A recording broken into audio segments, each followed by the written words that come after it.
प्रदान करत आहोत उत्तुंग जीवन साफल्य पुरस्कार। या पुरस्काराचे मानकरी आहेत श्री मोहनरावजी टांगसाळे आणि हा पुरस्कार त्यांना प्रदान करण्याआधी त्यांना या पुरस्कार स्वरूप आपण जे मानपत्र प्रदान करत आहोत त्याचं या ठिकाणी मी वाचन करू इच्छिते। आदरणीय श्रीमान मोहन टांगसाळेजी, आज भारतीय प्रजासत्ताक दिनी विविध क्षेत्रातील उत्तुंग व्यक्तिमत्वांनी सजलेल्या या उत्तुंग व्यासपीठावर आपलं विनम्रतापूर्वक स्वागत। आयुष्यात आपल्यावर आलेल्या जबाबदाऱ्या शांत चित्तानं आणि कौशल्यानं यशस्वीपणे पूर्ण करणं हे कर्तृत्व संपन्न माणसाचं लक्षण असतं आणि आपण ते असामान्य व्यक्तिमत्व आहात। एका सामान्य सुसंस्कृत घरात जन्मलेले आपण BSc बरोबरच इंग्रजी वाङ्मयातील MA आणि कंपनी सेक्रेटरी पदवीचेही मानकरी झालात। बँकिंग हे कार्यक्षेत्र निवडून आपण युनियन बँकेत प्राथमिक अधिकारी पदावर प्रथम स्वाक्षरी केलीत। अंगभूत बुद्धिमत्ता, बँकिंग क्षेत्रातील सर्वांगांचा सखोल अभ्यास आणि जबाबदाऱ्या स्वीकारण्याची आणि त्यासाठी झोकून देण्याची वृत्ती या सद्गुण समुच्चयांमुळे आपण युनियन बँकेतच जनरल मॅनेजर पदावर आरूढ झालात। पुढे पंजाब नॅशनल बँकेचे कार्यकारी संचालक आणि जून 2011 पासून सेंट्रल बँक ऑफ इंडियाचे अध्यक्ष आणि व्यवस्थापकीय संचालक पद स्वीकारून तिथे आपल्या कार्यकर्तृत्वाची सर्वश्रेष्ठ मोहर उमटवलीत। बँकिंगसारख्या तशा वृक्ष वाटणाऱ्या क्षेत्रात काम करत असताना आपण आपल्या प्रचंड वाचनाची, जनसंपर्काची आणि सांगीतिक रसिकतेची जपणूक केलीत। समाधानी बँकर हा ग्राहकांच्या मनात आणि जीवनात आनंद आणि आत्मविश्वास निर्माण करू शकतो हा मंत्र आपण सहकार्यांना दिलात आणि तो सिद्धही केलात। त्यामुळेच एक द्रष्टा बँकर म्हणून आपण सन्मानित झालात। उपलब्ध मानवी शक्तीचा आणि आधुनिक तंत्रज्ञानाचा मोठ्या कौशल्याने वापर करून आपण सेंट्रल बँक ऑफ इंडियाला न्यू इंडियन एक्सप्रेस समूहाचा सुवर्ण मयूर बहाल केलात। स्कॉच फाउंडेशनने तर आपला वर्ष 2012 मधील असामान्य व्यक्ती म्हणून गौरव केला। आपण या सर्व यशाचे श्रेय आपल्या पृथ्वी मोलाच्या मातोश्री, अन्य कुटुंबीय, निरनिराळ्या बँकांतील सहकारी, हितचिंतक आणि स्नेहीजनांना देता ही फार मोठी गोष्ट आहे। आता तर इंडियन बँक्स असोसिएशनचे मुख्य कार्यपालक या पदावर केंद्र शासनाने आपली नियुक्ती केली आहे। बँकिंग क्षेत्रातील सर्व समस्यांची उत्कट जाणीव असलेलं आणि जनकल्याणकारी निर्णय घेणारं एक सहृदय नेतृत्व आपल्या रूपाने त्यांना लाभलं आहे असाच सर्वांचा विश्वास आहे। एका संस्कृत वचनाचा आधार घेऊन सांगायचं तर रूपापेक्षा गुण, कुलापेक्षा शील, तिजोरीतील धनापेक्षा त्याचा जनहितार्थ विनियोग कृतीत उतरवणारी व्यक्ती ही अनन्यसाधारणच असते। याच सद्गुणांच्या सामर्थ्यामुळे आपलं जीवन समृद्ध आणि सफल झालं आहे। एक यशस्वी मराठी बँकर म्हणून तमाम महाराष्ट्राला आपला अभिमान वाटतो आणि तो व्यक्त करण्यासाठीच एअर मार्शल श्री भूषण गोखले यांच्या समर्थ हस्ते आपल्याला उत्तुंग जीवन साफल्य पुरस्काराने सन्मानित करण्यात उत्तुंग सांस्कृतिक परिवाराला धन्यता वाटते आहे। महावस्त्र, श्रीफल, पुष्पपर्णी, मानपत्र, स्मृतिचिन्ह आणि त्याचबरोबर रुपये 51,000चा धनादेश असं या पुरस्काराचं स्वरूप स्वीकार व्हावा।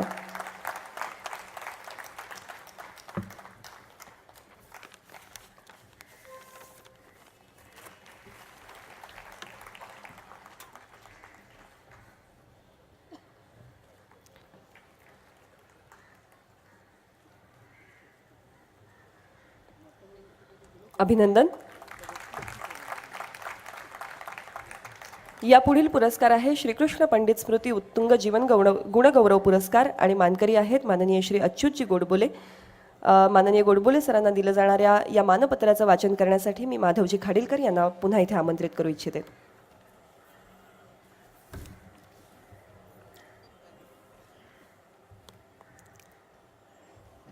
श्रीकृष्ण पंडित स्मृती उत्तुंग जीवन गुणगौरव पुरस्कार मानकरी श्री अच्युत गोडबोले। ज्ञानविज्ञानाचे उपासक श्रीमान अच्युत गोडबोलेजी, उत्तुंग सांस्कृतिक परिवाराच्या व्यासपीठावर आपलं हार्दिक स्वागत। म्हणतात ना, स्वदेशे पूज्यते राजा, विद्वान सर्वत्र पूज्यते। म्हणूनच आपल्यासारख्या ज्ञानसूर्याच्या अस्तित्वानं आज अवघं उत्तुंग व्यासपीठ समृद्ध झालं आहे। बालपणापासून ते अगदी IITचे केमिकल इंजिनियर होईपर्यंत बहुतेक सर्व परीक्षातील गणित, अंकगणित आणि संख्याशास्त्रात 100 पैकी 100 गुण घेऊन उत्तीर्ण होताना राष्ट्रीय स्तरावरील प्रज्ञावान ठरण्याचा सन्मान आपण मिळवला। संगणकशास्त्रातील आपली झेप तर सामान्यांना थक्क करणारीच आहे। IBM, पटनी, L&T एन्फोटेक ह्यासारख्या जागतिक कीर्तीच्या कंपन्यांच्या प्रमुखपदी राहून त्यांना प्रचंड श्रीमंत बनवण्यात आपला वाटा सिंहाचा आहे.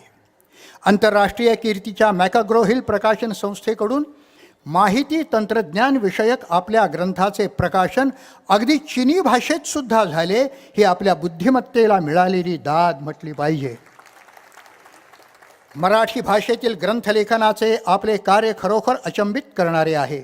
संगणक, व्यवस्थापन, संगीत, विज्ञान, तंत्रज्ञान, अर्थशास्त्र, मानसशास्त्र, नॅनोटेक्नॉलॉजी, चरित्र, आत्मचरित्र, प्राणीजगत ह्या सर्वच विषयांवरील आपले ग्रंथ मराठीत लिहून माझा मराठाची बोलू कवतिके तरी परी अमृतातेही पैजा जिंके ही ज्ञानवाणी आपण सार्थ केली आहे.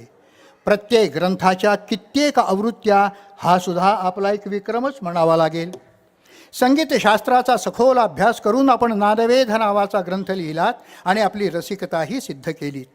भारतरत्न पंडित भीमसेन जोशी यांनी पंडित कुमार गंधर्व पुरस्कारानं आपल्याला सन्मानित केलं.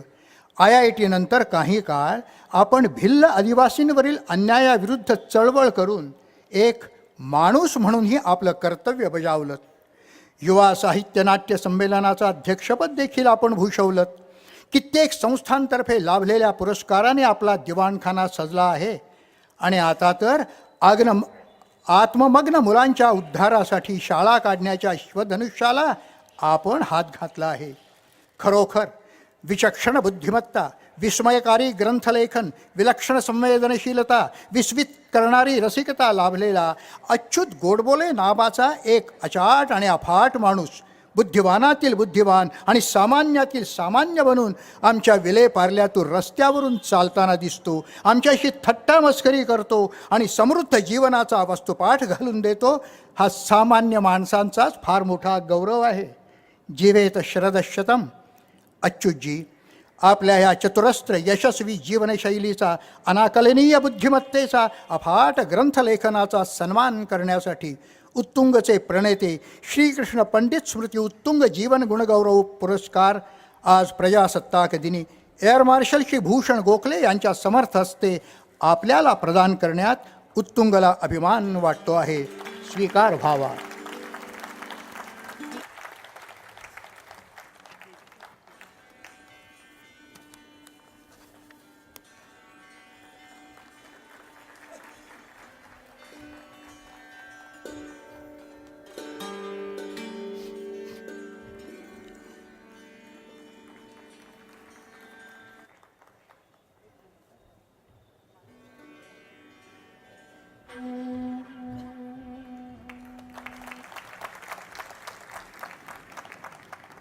धन्यवाद अच्युतजी.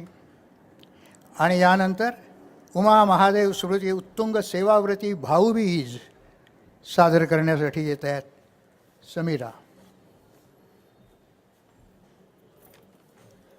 उमा महादेव स्मृती उत्तुंग सेवाव्रती भाऊबीज पुरस्कार मानकरी आहेत अवनी ट्रस्टच्या सेवाव्रती श्रीमती अनुराधाताई भोसले. वंचितांची आई आदरणीय श्रीमती अनुराधाताई भोसले उत्तुंग व्यासपीठावर आपलं मनपूर्वक स्वागत. जे का रंजले गांजले त्यासी म्हणे जो आपुले, तोची साधू ओळखावा देव तेथेची जाणावा, ही संतश्रेष्ठ तुकारामांची उक्ती मोठ्या हिमतीने कृतीत उतरवण्यासाठी आपण आपल्या उमेदीच्या आयुष्याचा गेली अनेक वर्ष अक्षरशः होम करीत आहात. 18 विश्वे दारिद्र्याचं ओझं लाभलेल्या 12 भावंडांच्या अशिक्षित घरात श्रीरामपूर जवळील हरेगाव येथे आपला जन्म झाला. माणूस म्हणून जगण्यासाठी वडील किरिस्ताव होताच आपण ॲगॉथ अमोलिक झालात. भावंडांचं पोट जाळण्यासाठी आपल्याला मोलमजुरीची कामं करावी लागली, परंतु शिक्षणाबद्दलच्या कुतूहलातून रात्रंदिवस अभ्यास करून निर्मल निकेतन या संस्थेतून आपण समाजकार्यातील पदवीधर झालात. चर्मकार समाजातील प्राध्यापक दीपक भोसले यांच्याशी त्यांच्या कुटुंबियांच्या विरोधाला न जुमानता विवाहबद्ध होऊन आपण कादंबरी आणि ग्रंथ या 2 मुलांच्या माता झालात आणि त्यातूनच आपल्या आयुष्याच्या ग्रंथाची सुरुवात झाली. सासरच्या मंडळींचा जाच, मारहाण आणि पतिराजांचं वर्तन असह्य झाल्यामुळे आपण कायदेशीर घटस्फोट घेऊन सांगलीच्या अन्न, वस्त्र, निवारा या अद्याक्षरांवरून सुरू झालेल्या अवनी संस्थेमध्ये सेवा कार्याचा श्रीगणेशा केलात. ते सेवा कार्य शाहू छत्रपतींच्या करवीर नगरीत जोमानं करता येईल हे ओळखून आपण कोल्हापुरात अवनीचं कार्य सुरू केलं. भंगार गोळा करण्यात मुलांच्या आयुष्यही भंगारच होईल हा आत्मोद्धाराचा सुविचार आपण बालमजुरीत धन्यता मानणाऱ्या मुलांच्या आई वडिलांशी आणि वीटभट्टी मालकांशी संघर्ष करून सर्वांना पटवून दिलात. वीटभट्टीवर बालमजुरी करणाऱ्या 7,500 बालकांना आपण सरस्वतीच्या दरबारात दाखल केलं.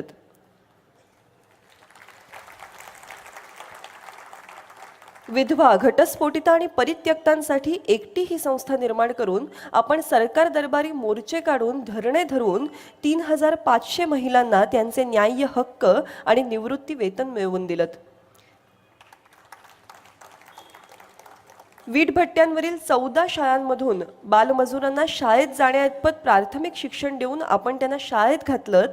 आज त्यापैकी काही इंजिनियर तर काही यशस्वी उद्योजक झालेत. कारण रडणं नको, लढणं हवं आणि भीक नको, हक्क हवा हा कानमंत्र आपण त्यांना दिला होता. अनुराधाताई, आभाळाला ठिगळ लावण्याच्या आपल्या या कृतिशूरतेला भारतीय शासनाकडून अर्थसहाय्य मिळालं नाही यात आश्चर्य ते कोणतं? पण अमेरिकेतील महात्मा गांधी पीस फाउंडेशन या संस्थेला आपल्या या अतुलनीय कार्याची दखल घ्यावीशी वाटली आणि त्यांनी पायाभूत सुविधांसाठी अवनीला आवश्यक ते अर्थसहाय्य दिलं. त्याच संस्थेचे एक सक्रिय कार्यकर्ते जे या ठिकाणी मंचावरती उपस्थित आहेत, श्री स्कॉट कॅफेरा यांनी अमेरिकेतील श्रीमंती व उत्तम व्यवसाय सोडून दरिद्री नारायणाची सेवा करण्यासाठी ते अवनीचे सक्रिय कार्यकर्ते झाले आणि आज ते कोल्हापुरात स्थायिक आहेत.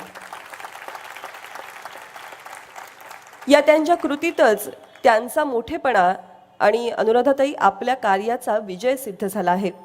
म्हणूनच आपल्या कार्यापुढे नतमस्तक होऊन आपल्या कार्याला गती येण्यासाठी आपल्याला किमान भाऊबीजेची राखी बांधलीच पाहिजे या मानसिकतेतून उत्तुंग सांस्कृतिक परिवारातर्फे या उत्तुंग व्यासपीठावर एअर मार्शल श्री भूषण गोखले यांच्या समर्थ हस्ते आपल्याला सन्मानित करून उमा महादेव स्मृती उत्तुंग सेवाव्रती भाऊबीज प्रदान करण्यात आम्हाला कृतज्ञतेचा साक्षार होत आहे. स्वीकार व्हावा.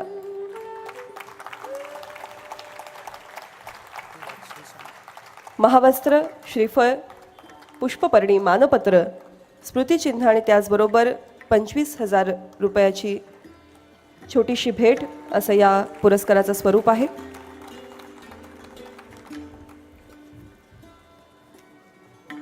त्याचबरोबर त्यांच्या या चळवळीतील त्यांचे सक्रिय सहकारी श्री स्कॉट कॅफोरा यांनाही सन्मानित करण्याची विनंती मी या ठिकाणी करते.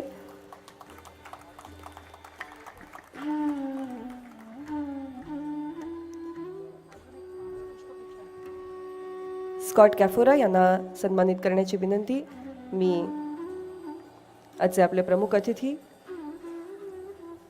माननीय भूषणजी गोखले यांना करते.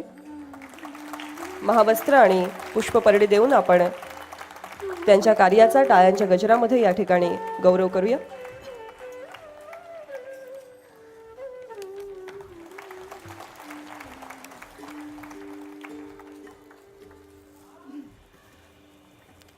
यापुढील पुरस्कार स्वातंत्र्यवीर सावरकर स्मृती उत्तुंग राष्ट्रविचार पुरस्कार आणि पुरस्काराचे मानकरी आहेत श्री निनादरावजी बेडेकर. मी त्यांच्या मानपत्राच्या वाचनासाठी पुन्हा एकदा माधव खाडीलकर यांना या ठिकाणी आमंत्रित करू इच्छिते.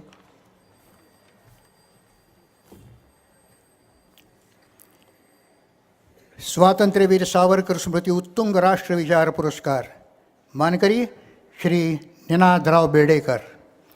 इतिहासाचे गाढे अभ्यासक, संशोधक आदरणीय श्रीमान निनाद बेडेकर, उत्तुंग व्यासपीठावर आपलं हार्दिक स्वागत.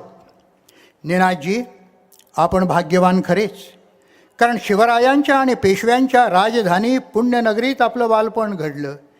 शिक्षणानंतर मेकॅनिकल इंजिनियर होऊन 15 वर्ष नोकरी केलेले आपण नोकरीत काही मनापासून रमला नाहीत. शिवशाहीर श्रीमंत बाबासाहेब पुरंदरे आणि शिवभक्त स्वर्गीय गोनी दांडेकर यांचं शिवप्रेम आपल्याला खुणावत राहिलं.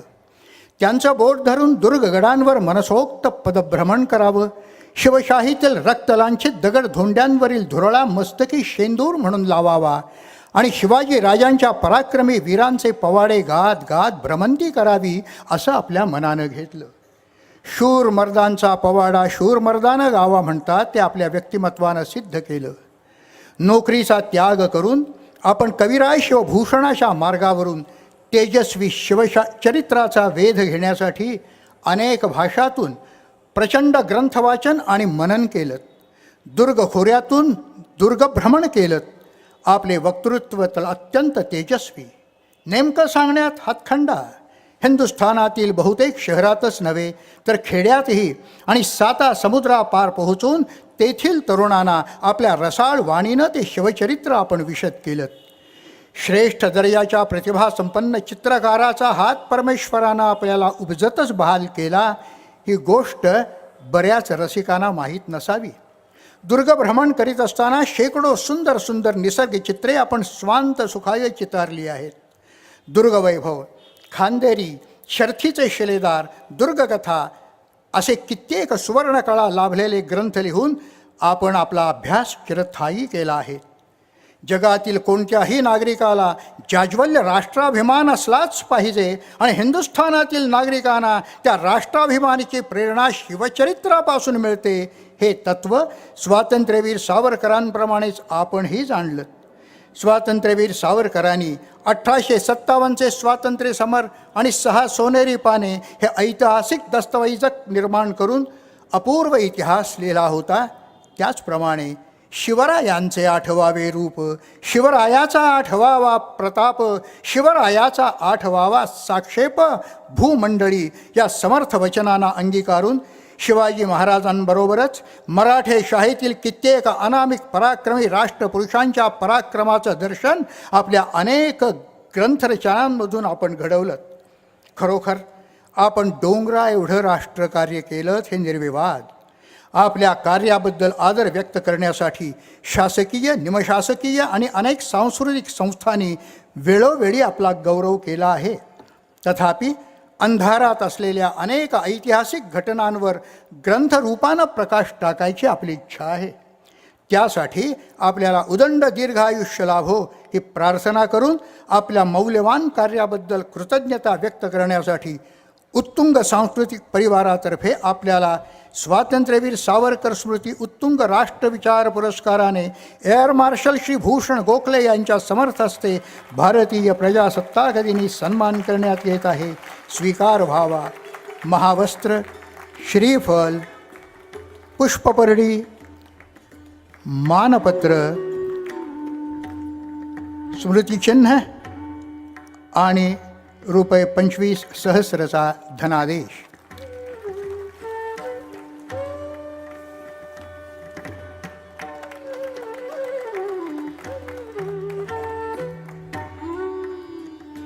धन्यवाद. याच्या पुढचंही मानपत्र मीच वाचणार आहे. एका महान अभिनेत्याला एका छोट्या रंगभूमीच्या सेवकानं दाद देण्यासाठी मी हे वाचणार आहे. सकल कला गुणमंडित पु ल देशपांडे स्मृती उत्तुंग कला योगदान पुरस्कार मानकरी श्री शरद पोंक्षे. आदरणीय अभिनेते श्रीमान शरद पोंक्षे, उत्तुंग व्यासपीठावर आपलं हार्दिक स्वागत. नाटक हे महाराष्ट्राचं दुसरं वेड समजलं जातं. नटश्रेष्ठ गणपतराव जोशी, नानासाहेब फाटक, दाजी भाटावडेकर, प्रभाकर पणशीकर, नटसम्राट बालगंधर्व दीनानाथ मंगेशकर अशा असामान्य रंगयात्रींनी हे वेड अभिमानानं जपलं, जोपासलं. नाट्यमहर्षी विष्णुदास भावे, कृष्णाजी प्रभाकर खाडीलकर, राम गणेश गडकरी, वा शिरवाडकर, पु ल देशपांडे अशा कविमनाच्या विद्वज्जनांची लेखणी अगदी दशदिशात माय मराठीचा डंका पिटून गेली. या थोर रंगयात्रींचे शरदजी आपण नेक वारसदार आहात. त्यातून आपलं बालपण नाट्यपंढरी सांगली मिरजेत संस्कारित झालं. शरदजी, असं सिद्ध झालं आहे की गतजन्मी अर्धवट राहिलेलं कार्य वर्तमान जन्मात पूर्णत्वाला करून नेण्याची संधी आत्मा प्राप्त करून घेत असतो. आपल्या बाबतीत तसंच घडलं असावं. नाहीतर पौरोहित्य करणाऱ्या वेदशास्त्र संपन्न सुसंस्कृत घरात आपला जन्म झाला असूनसुद्धा शिक्षण पूर्ण होताच बेस्ट वर्कशॉपमधील 12 वर्षांची नोकरी सोडून आपल्याला अनपेक्षितपणे रंगभूमीनं खुणावलंच नसतं. ज्या क्षणी आपण रंगभूमीच्या दरबारात दाखल झालात त्याच क्षणी आपल्याला अभिनयाचं सम्राटपदही खुणावू लागलं. कारण साधं आहे, रंगभूमीवरील प्रथम पदार्पणापासून आपण एक यशस्वी अभिनेता म्हणून उदयामान होऊ लागलात. माणसांच्या भावभावनांच्या आणि स्वभाव वैशिष्ट्यांच्या अनेक पैलूंनी आपल्यातलं मौल्यवान रत्न हिऱ्याप्रमाणे चमकू लागलं. शरदजी, रंगभूमीवरील गेल्या 30 वर्षांच्या तुफानी घोडदौडीत आपण श्रीमंत बाजीराव पेशव्यांप्रमाणे नेहमी विजयपथावरच राहिलात. मी नथुराम गोडसे बोलतोय. नाटकातील नथुरामच्या भूमिकेनं आपण रसिकप्रिय अभिनेते झालात. दूरदर्शनवरील दामिनी मालिका खूपच गाजली. कुंकूमधील खलनायक असलेल्या परशुरामानं आपल्या नाट्यगुण वैशिष्ट्यांवर शिक्कामोर्तब केलं. शरदराव, आपल्यावर राष्ट्रीय स्वयंसेवक संघाचे संस्कार गडद असले तरी स्वातंत्र्यवीर सावरकरांच्या राष्ट्रनिष्ठेनं आपण अंतर्बाह्य व्यापून राहिलात. सुमारे 80 चित्रपटात, 25 व्यावसायिक नाटकात आणि तितक्याच दूरदर्शन मालिकात लीलया विहार करणारे शरद पोंक्षे, आपण हिंदू राष्ट्र विचारांचे प्रबोधन करणारे प्रवक्ते म्हणूनही तितकेच लोकप्रिय आहात. कला क्षेत्रातील आपलं हे विविधरंगी योगदान निश्चितच गौरवास्पद आहे. यासाठीच सकल कला गुणमंडित पु ल देशपांडे स्मृती उत्तुंग कला योगदान पुरस्काराचे आपण मानकरी ठरला आहात. उत्तुंग सांस्कृतिक परिवार आणि समस्त नाट्य रसिकांच्या साक्षीनं एअर मार्शल श्री भूषण गोखले यांच्या समर्थ हस्ते प्रदान करण्यात येणाऱ्या उत्तुंग पुरस्काराचा आपण स्वीकार करावा. महावस्त्र, श्रीफल, पुष्पपर्णी, स्मृतिचिन्ह आणि 25,000 रुपयांचा धनादेश